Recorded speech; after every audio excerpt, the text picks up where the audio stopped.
Hello everyone, welcome to part 3 of this replay between Slush and Huk here on Metalopolis. A great game so far, and now Slush, as he's training up this Nidus network, should be interesting on what's going to happen. We do see the Nidus network now spawning in the back over here in these vents. So this Nidus worm going to pop out, and I'm sure Huk, being the astute Protoss player he is, did hear that worm pop out of the ground, so he has to be aware. And now it looks like Huk is going to try to capitalize and try to attack at this very moment. Zerglings, and now Broodlords moving out. So Broodlords, so those Corruptors were for Broodlords, and Stalkers are going to be really out of position. Zerglings and Ultralists now moving out. What is going to happen over here? I do not, that Nidus network does not have any units close by. Level 3 claw attack upgrades, so those Broodlings are going to have level 3 claw attack upgrades in just a moment. As those Ultralists finishing off some of those units, Zerglings now finishing off this army over here. As these High Templars and Broodlords making their way over, Ultralists now trying to pull back, and a couple Sidestorm hitting a lot of those friendly units in there. But in come those Broodlords, and Broodlords with that Broodling attack gonna be able to do a lot of devastating damage here. Stalkers really need to try to get underneath those Broodlords, but those Broodlords are over on that high ledge, so things are going to be very bad trying to deal with some of those units. Stalkers, however, have Blink, and Blink is going to really change the effect over here as Broodlords are now pressing in over here at this high yield mineral expansion. Broodlords now pecking away at this Nexus. These Broodlings are now level 3 attack upgrade, so even though the Broodlords only have level 1, that may be too much, and now we see Broodlords continuing to do a little bit of pressure, trying to attack. Oh, Broodlings just dropping down for just a quick second, and those Stalkers are now getting caught up and hung up on those units.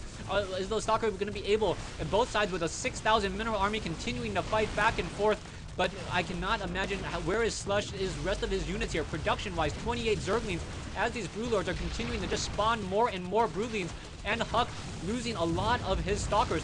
One Broodlord down to 3 hit points, gets taken down, and down goes, the Stalker with that level 3 weapons upgrade as well. So that one Broodlord in the air. We do see more fighting over here. Ultralists now trying to take down the rest of these units as more Broodlords are over here, and Huk calls GG. Wow. All right, I probably could have gotten this into 2 videos, but then I wouldn't have been able to do my recap.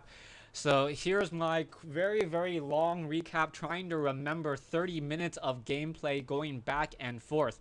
So Huk, down over here, opened up with a 1 gig and a double pylon with that Cybernetics core, and was able to hold off a good amount of attacking while using a Stargate to harass with Phoenixes. Those Phoenixes probably took down anywhere from 15 to 20 Overlords very early in the game, supply locking Slush for quite some time. Slush countered this by only producing Zerglings and Banelings. Zerglings and Banelings, very cheap, very destructive units.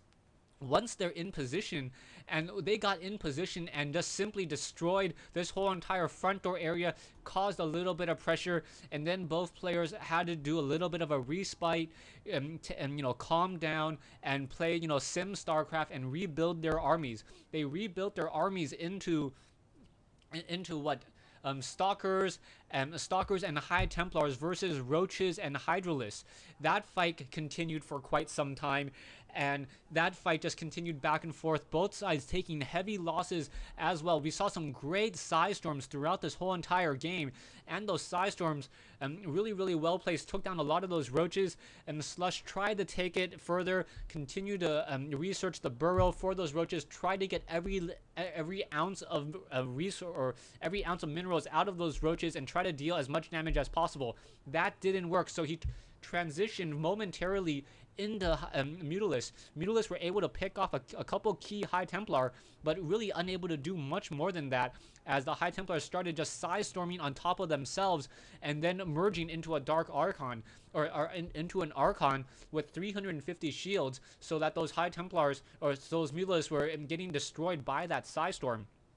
From that gameplay, Slush did one critical tech change at the very end, training up the level 3 claw attack upgrades, and now using Ultralisk, Zerglings, and Broodlords. Those Broodlords level 3 attack upgrades for the claws help those Broodlings start pecking away at the ground forces. Those Broodlings, if you take a look at them, have an attack speed of 0.65 and a damage of 7. Now that may not seem like much, but when 4 or 5 Broodlords drop down 11 of these Broodlings, 11 times 77 damage with a weapon speed of 0.65, that really takes its toll. And these Broodlings on top of that have 3 armor, so those Broodlings are very, very difficult to take out. Thanks for watching. Thanks for listening. I hope you guys enjoyed this 3-part series or 3-part game between Slush and Huk here on Metalopolis.